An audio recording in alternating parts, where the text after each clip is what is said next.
내일부터 이제 명절 연휴가 시작됩니다. 그래서 명절을 이제 지나다 보면 정말 더할 나위 없이 행복한 그 명절을 보내는 가정이 있는가 하면 전쟁을 치르고 오시는 가정도 있으신 것 같아요.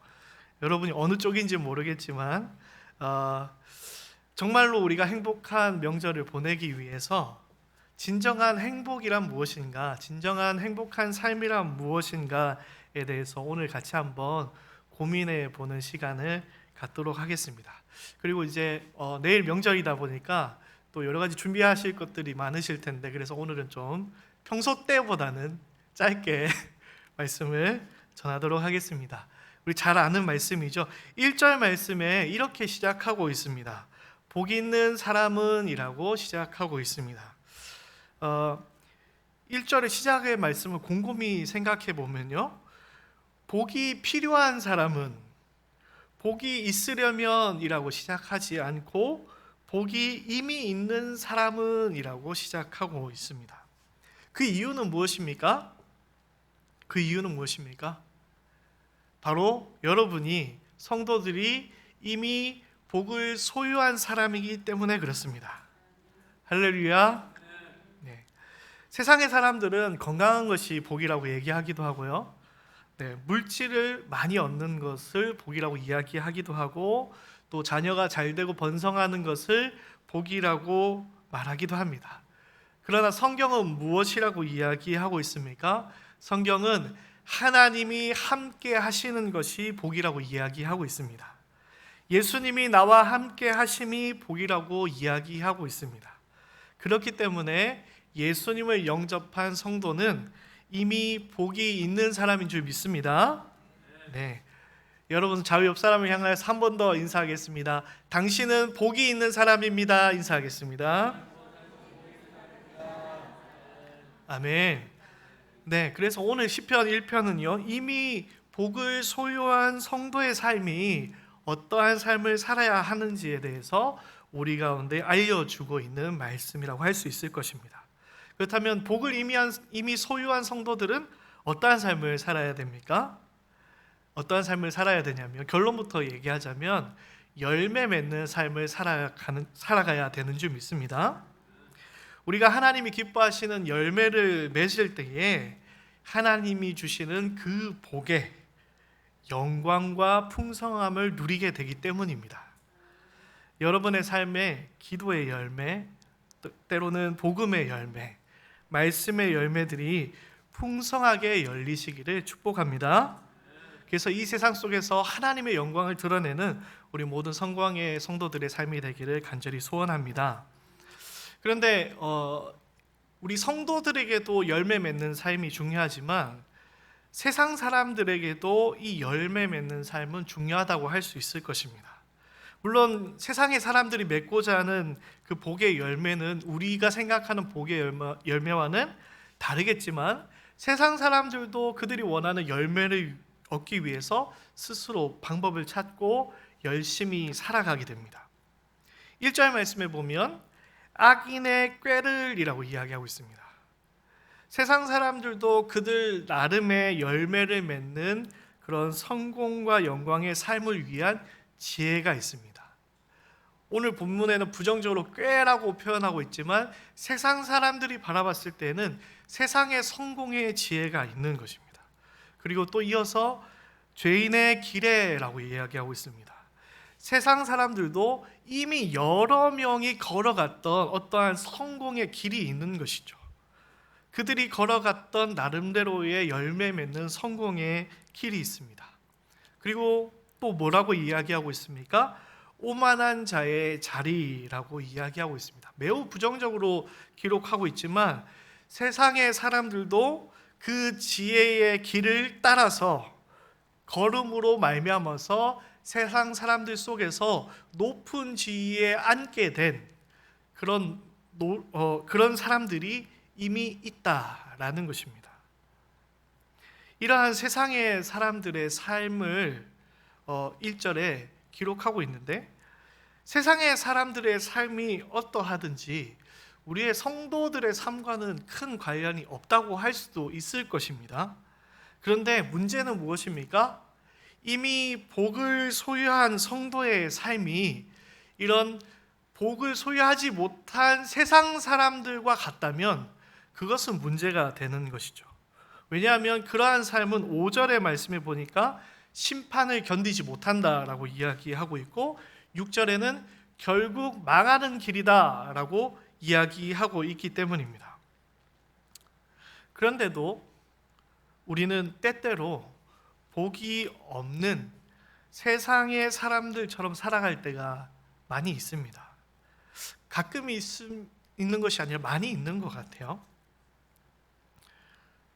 그렇다면 우리는 왜 복이 없는 사람들의 삶의 모습을 따라 살아갈 때가 많이 있는 것입니까? 그 이유에 대해서 오늘 함께 나누어 볼 텐데요. 왜냐하면 첫 번째로 우리는 우리의 삶 가운데 열매가 맺어지기는 맺어지는데 우리의 삶 가운데의 열매가 맺어지는 때에 대해서는 정확하게 알지 못하기 때문입니다. 3절 말씀에 이렇게 기록하고 있습니다. 3절 말씀 여러분이 같이 한번 읽도록 하겠습니다. 시작. 네.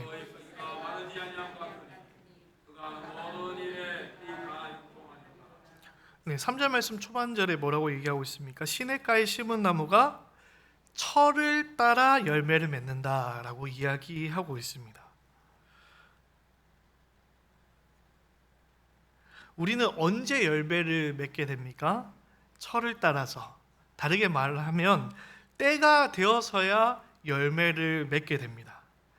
하나님께서 정하신 때가 와야 우리는 열매를 맺게 된다라는 것입니다. 우리의 삶 가운데, 여러분의 삶 가운데에는 반드시 열매가 맺어지는 줄 믿습니다. 여러분에게 주신 하나님이 주신 그 마음의 소원, 기도의 제목 또는 하나님이 주신 그 사명의 열매는 반드시 열매에 맺어지는 줄 믿습니다. 근데 문제는 무엇입니까? 그 때가 언제인지 우리가 알지 못하는 것이 문제입니다. 그래서 그 때를 알지 못하기 때문에 우리의 마음 가운데는 답답함이 오기도 하고 불안한 마음이 찾아오기도 합니다. 열매가 맺어지리라는 확신보다는 의심이 우리 가운데 생겨나게 될 때가 있다라는 것입니다. 그래서 그러한 상황 가운데 우리는 스스로 생각하기를 그러면 내가 뭐라도 해야 되지 않나?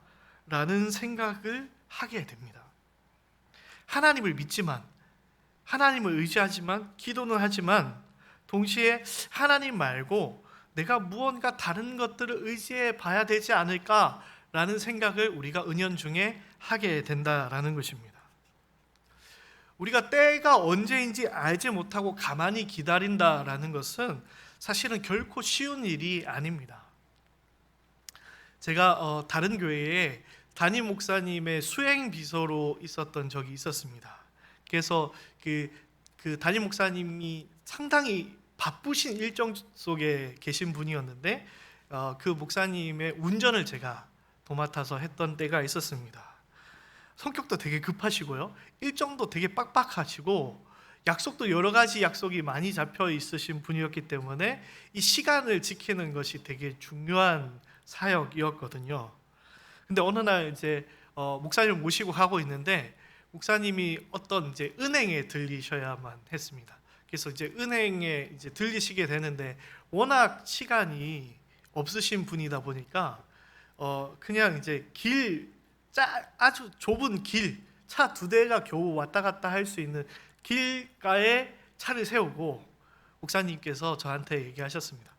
금방 다녀올 테니까, 몇 시까지라고 하지 않으시고 금방 다녀올 테니까 기다리고 있으라 라고 하시고 들어가셨습니다.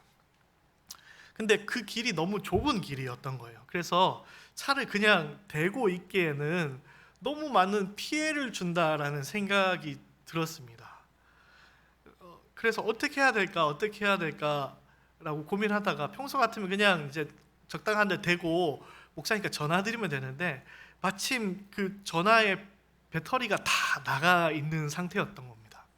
그래서 어떻게 해야 될까 고민을 하다가 기다리다가 제가 점점 초조해지는 겁니다. 언제 오실지 모르겠는데 뒤에서 막 차들 빵빵거리고 막 식은땀이 흐르고, 그래서 안 되겠다. 그래서 결단을 내렸습니다. 빠르게 거기 주차장에 차를 대고, 은행에 어차피 들어가셨으니까 내가 빨리 은행에 들어가서 목사님을 찾아가지고 모시고 주차장으로 인도하면 되겠다라고 이제 계산을 한 겁니다.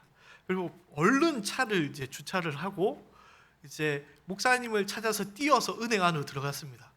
근데 아무리 찾아도 은행 안에 목사님이 안 계시는 겁니다. 제가 차를 대는 그 사이에 목사님이 나가신 거예요. 그래서 목사님을 찾아서 제가 이제 다시 밖으로 나갔죠.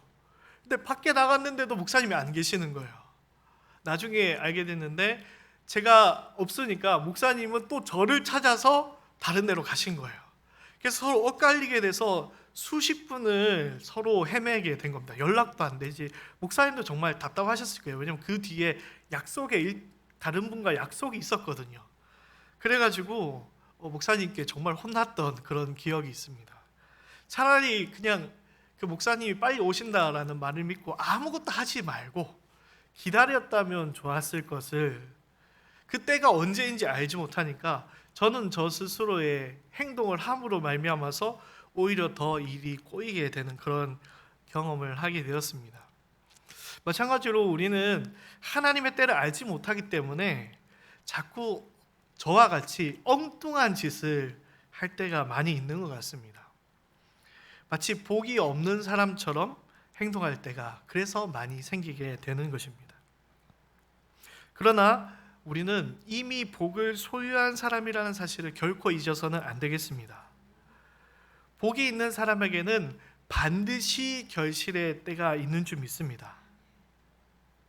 여러분에게도 하나님이 주시는 열매를 맺는 결실의 때가 반드시 있는 줄 믿습니다. 그 주님의 말씀을 믿고 기다릴 수 있는 여러분 되시기 바랍니다. 저에게도 가정의 결실의 때가 있는 줄 믿습니다. 반드시 그렇게 될 줄 믿습니다. 네. 여러분 자녀에게 소원하고 있는 기도의 제목이 있으실 텐데 그것을 이루어 주실 하나님의 가장 좋은 때가 있을 줄 믿습니다. 누군가 복음의 열매를 놓고 기도하는 그런 사람이 있을 것입니다. 그런데 그것이 참 쉽지 않죠. 하지만 하나님께서 그 복음의 열매를 맺어주실 때가 있으리라 믿습니다. 그 믿음을 흔들리지 않고 그 때를 기다릴 수 있는 우리 성도님들 되시기를 간절히 축복합니다. 둘째로 우리가 복이 없는 사람들과 같이 살아가는 이유는 무엇이냐면, 두 번째로는 우리 가운데에 고난이 있기 때문입니다. 3절 말씀에 다시 보면, 그는 시냇가에 심은 나무가 철을 따라 열매를 맺으며 그 잎사귀가 마르지 아니함 같으니 그가 하는 일이 다 어떻다고 기록하고 있습니까? 형통하리로다 라고 기록하고 있습니다. 여러분, 복이 있는 사람의 삶은 형통한 삶인 줄 믿습니다. 여러분의 삶이 형통한 삶이 되기를 축복합니다. 네. 그런데 이 형통이란 무엇인지에 대해서 우리가 잠깐 멈추고 생각할 필요가 있습니다.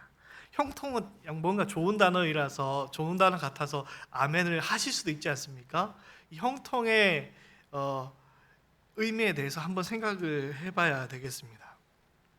형통이란 무엇이냐면, 우리가 생각하는 형통은 무엇이냐면 모든 일이 잘 풀리는 것이 형통이라고 생각합니다. 형통의 사전적 의미는 무엇이냐면요, 모든 일이 뜻과 같이 잘 되어감이 바로 형통의 사전적 의미입니다. 다시요, 모든 일이 뜻과 같이 잘 되어감이 형통의 사전적 의미입니다.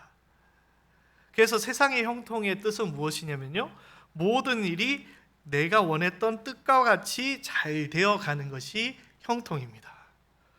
그런데 성도의 형통, 성경에서 이야기하고 있는 형통은 무엇입니까? 모든 일이 하나님의 뜻과 같이 잘 되어감이 형통입니다.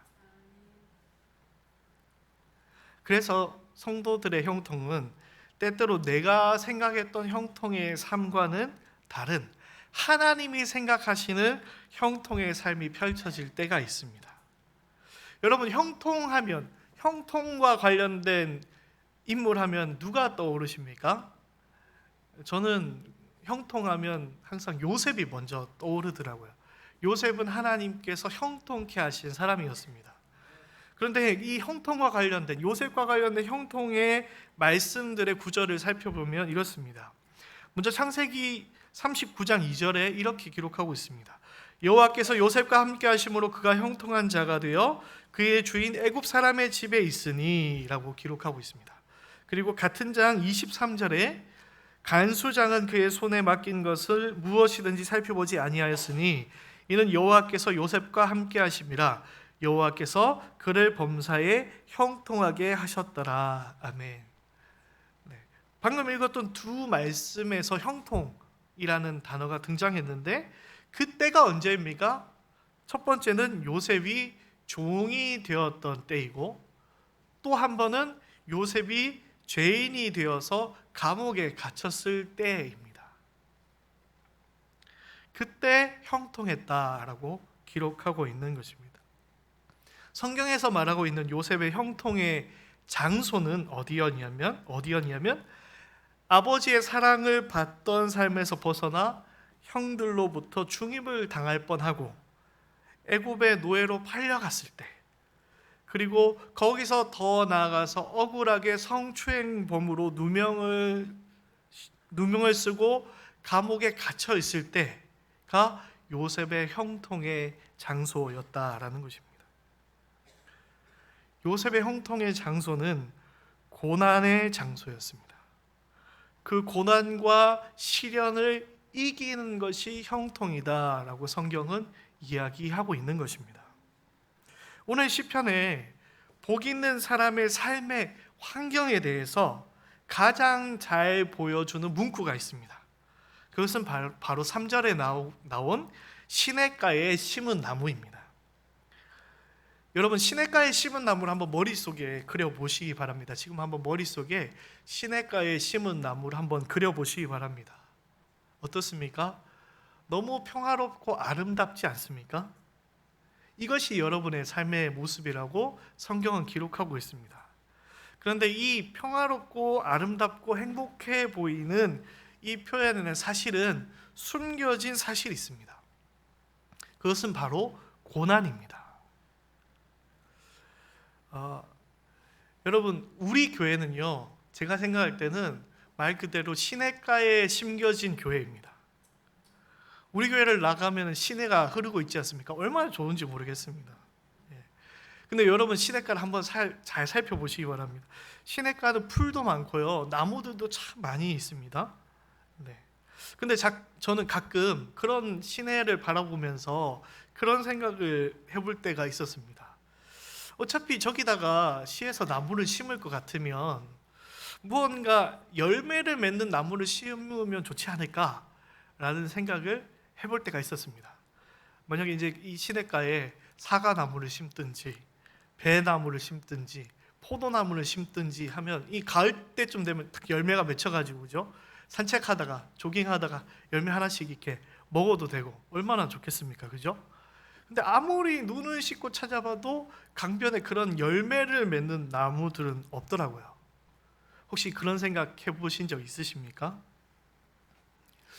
제가 어렸을 때 저희 동네에는 그 보리밥 나무가 되게 많았거든요. 아십니까? 보리밥 나무 아십니까? 그래서 어렸을 때 저는 보리밥 많이 따먹고 막 지냈거든요. 그 작은 열매지만 그 열매를 따먹을 때 즐거움이 있는데 왜 강변에는 그런 열매 맺는 나무를 심지 않을까라는 의구심이 저에게는 들었습니다. 그런데 제가 영주라는 곳에서 사역을 하게 되면서 그것에 대해서 개인적인 묵상을 하게 되었습니다. 여러분, 영주가 어디 있지 아십니까? 아시는 분도 있고 모르시는 분도 계시는데 저기 경북에 충청도 바로 밑에 경북에 영주라는 동네가 있습니다. 제가 거기서 조금 오랫동안 사역을 했는데 이 영주에는 유명한 특산물들이 꽤 많거든요. 그 중에 유명한 것 하나가 인삼입니다. 영주에 풍기라는 곳이 있거든요. 풍기 인삼 아주 유명하지 않습니까? 그것과 함께 또 유명한 게 물론 이쪽 지역에도 유명하지만 영주에는 사과가 유명합니다. 네, 영주 사과 아주 맛있습니다. 그래서 이제 사과를 많이 먹기도 했고 사과나무를 많이 보기도 했습니다. 근데 유심히 살펴보니까요, 열매 맺는 그 나무들을 물이 많은데 결코 심지 않더라고요. 여러분이 아는 과수원은 강가에 있습니까? 아니면 물이 없는 곳에 있습니까? 물이 없는 곳에 있습니다. 그래서 왜 그럴까? 혹시나 틀릴 수도 있으니까요. 혹시나 제가 틀렸다라고 생각되시는 분은 얘기해 주시기 바랍니다. 혼자서 이렇게 묵상을 했는데 열매가 달고 맛있으려면 물이 많으면 안 되는구나 라는 생각을 하게 되었습니다. 비가 많이 내리고 이러면 이제 과일들이 맛이 없지 않습니까?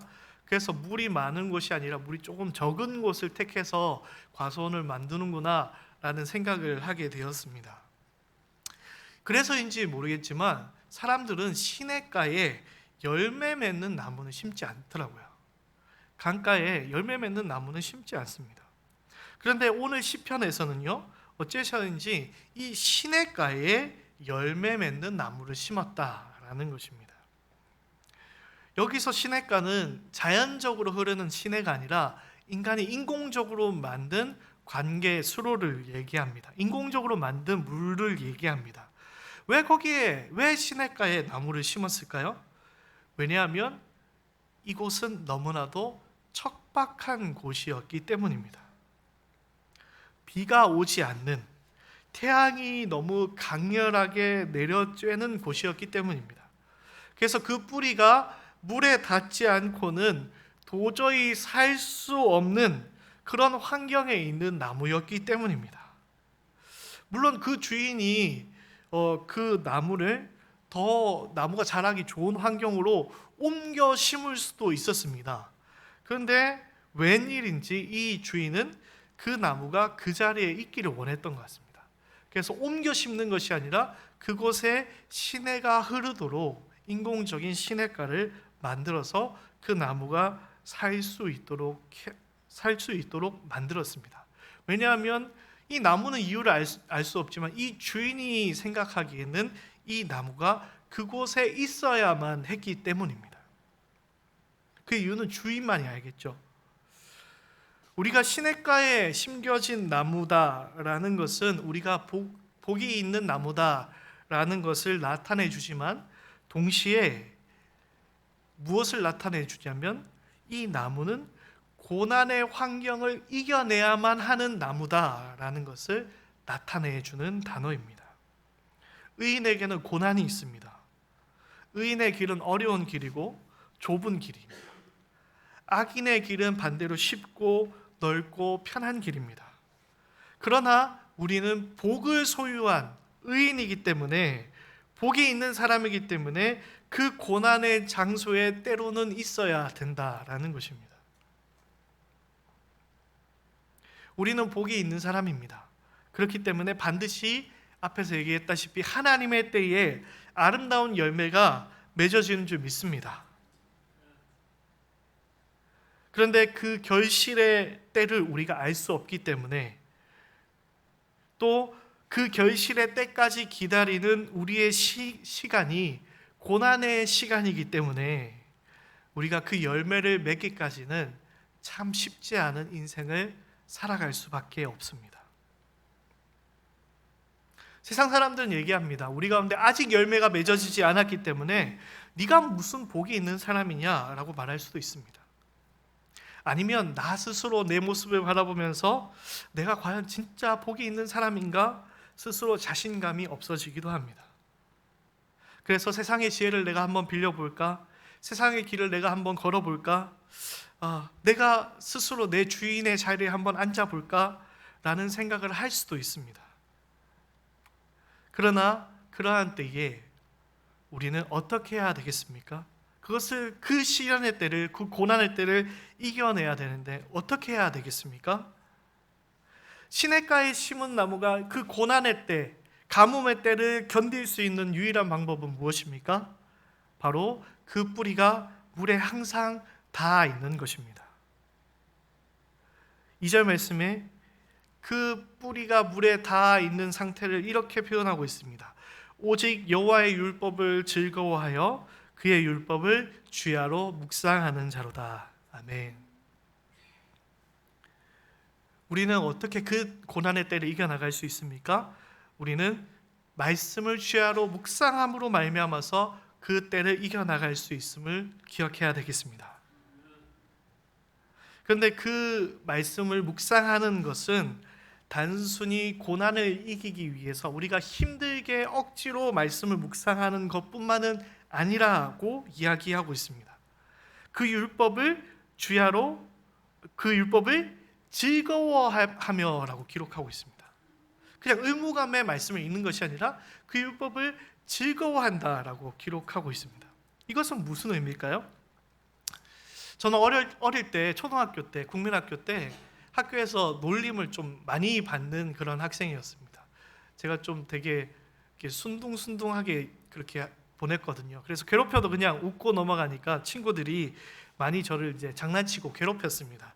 특히 이제 이름과 관련된 그런 별명들이 참 많았거든요. 제 별명 붙이기 쉬운 이름이지 않습니까? 용기지 않습니까? 그래서 여러 가지 막 진짜 수십 가지의 그런 별명들이 있었습니다. 그래서 친구들이 약간 이렇게 쉽게 놀릴 수 있는 그런 학생이었는데 어느 날 제가 이제 운동을 하는데 피구를 하는데 이제 다른 반과 대항해서 피구하는 날인데 그 피구를 되게 잘했거든요. 근데 이제 그 피구를 하는데 공을 피하는데 공을 이렇게 이제 다리를 이렇게 벌려가지고 점프하면서 이렇게 피했습니다. 그래서 친구들이 또 새로운 별명을 저한테 붙여준 거예요. 아, 너는 피구를 잘하긴 잘하는데 약간 말이 뛰는 것처럼 피구를 잘한다. 그래서 너를 우리가 이렇게 부르겠다라고 얘기했는데 뭐라고 불렀냐면 베힝 이렇게 불렀어요. 말이 우는 소리를 내가지고 베잉 베잉 이렇게 놀리는 거예요. 제가 그 화를 잘 내지 못하는 성격이었기 때문에 기분이 나빴지만 그냥 이제 참고 지내는 거죠. 그 친구들이 그렇게 부르는 것이 결코 기분이 좋진 않았지만 그냥 받아줬기 때문에 많은 친구들이 그렇게 저를 부르고 또 놀렸습니다. 그래서 되게 좀 힘든 그런 학기를 보내고 있었는데 어느 날 선생님께서 우리 그 반 학생들한테 제안을 하셨습니다. 우리가 이제 학기를 마치기 전에 모든 친구를 위해서 서로 편지를 쓰자라고 제안을 하셨습니다. 그때 반 학생이 한 45명 정도 되었던 것 같은데 그 45명에게 다 일일이 편지를 쓰는 거죠. 그래서 저도 편지를 쓰고 저도 편지를 받았습니다. 근데 이제 여러 명의 친구들이 편지를 썼지만 이제 가장 예쁜 친구가 뭐라고 썼는지 궁금하지 않습니까? 그래서 이렇게 쫙 넘겨가지고 편지를 읽는데 이 편지에 이렇게 내용이 있었습니다. 그 친구 이름이 초롱이었거든요. 그 친구도 이름 때문에 놀림을 많이 받는 친구였습니다. 그래서 제가 안쓰러웠는지 친구들이 너 착한데 왜 이렇게 놀리는지 모르겠다고 나도 놀림을 많이 받는데 참 마음이 아프다 이렇게 하면서 그래서 내가 너를 위해서 내가 새로운 별명을 하나 지어주고 싶다라고 하는 거예요. 그래서 뭐라고 지어줬냐면 조금 창피하지만 너는 마음이 수정처럼 맑고 깨끗하니까 크리스탈이야 라고 적으면서 그리고 너는 내가 보니까 천사처럼 착한 것 같아. 그래서 너는 엔젤이야. 그래서 너는 합쳐서 크리스탈 엔젤이야 이렇게 초등학교 때 아주 어렸을 때 이야기입니다. 그래서 앞으로 내가 너를 크리스탈 엔젤이라고 불러줄게 라고 한 겁니다. 그래도 베잉보다는 훨씬 낫지 않습니까? 그리고 더군다나 우리 반에서 제일 예쁜 애가 나를 위해서 이렇게 조금 쑥스럽지만 그런 예쁜 별명을 지어줬으니까 얼마나 기분이 좋습니까? 그죠? 그래서 그 편지를 읽은 이후에 저는 친구들이 놀리는 것이 싫지 않았습니다. 싫지 않은 게 아니라 아무렇지 않았습니다. 왜냐면 나는 크리스탈 엔젤이니까. 네. 여러분 성경을 읽을 때 여러분이 어떻게 읽고 계십니까? 하나님의 말씀은 우리를 향하신 사랑의 편지인 줄 믿습니다. 하나님께서는 성경을 통해서 우리 가운데 말씀하십니다. 내가 너를 사랑한다 라고 말씀하십니다. 또 우리에게 말씀하십니다. 너는 내게 부르짖으라 내가 내게 응답하겠고 라고 말씀하십니다. 그리고 또 말씀하십니다. 강하고 담대하여 두려워 말고 놀라지 말라라고 우리에게 말씀하십니다. 또 성경은 우리에게 얘기하십니다. 예수님께서는 자기 사람들을 사랑하실 때 끝까지 사랑하시니라 라고 말씀하고 있습니다. 그리고 또 뭐라고 얘기하십니까? 볼지어다 내가 세상 끝날까지 너희와 항상 함께 있으리라 라고 말씀하고 있습니다. 우리 가운데는 시련의 때가 있습니다. 고난의 때가 있습니다. 그때에 우리는 어떻게 그 시련의 때를 극복해야 되겠습니까? 하나님의 말씀 가운데 나아감으로 말미암아서 우리는 그 시련의 때를 극복해야만 하겠습니다. 여러분을 향하신 그 하나님의 사랑의 음성을 날마다 들으심으로 말미암아서 그 시련의 때를 기쁨으로 이겨나가시는 우리 모든 성도님들 되시기를 간절히 축복합니다. 말씀을 정리하겠습니다. 아름다운 열매를 결실하고 또 그 기쁨을 누리는 추석 명절을 이제 앞두고 있습니다. 여러분이 이 땅에서의 열매뿐만 아니라 하나님이 주시는 그 풍성한 열매를 누리는 그런 영적인 가을, 영적인 추석을 누리시기를 축복합니다. 하나님이 주신 그 사랑, 하나님이 주신 그 은혜의 말씀을 누림으로 말미암아서 하나님이 주신 그 복의 아름다운 열매를 맺어가는 우리 모든 성도님들의 삶이 되기를 간절히 축복합니다. 그래서 날마다 우리 가운데 이미 주어진 복을 누리고 그리고 그 복을 누림으로 말미암아서 그 복의 아름다운 열매를 결실하는 우리 모든 성도님들의 삶이 되기를 간절히 축복합니다.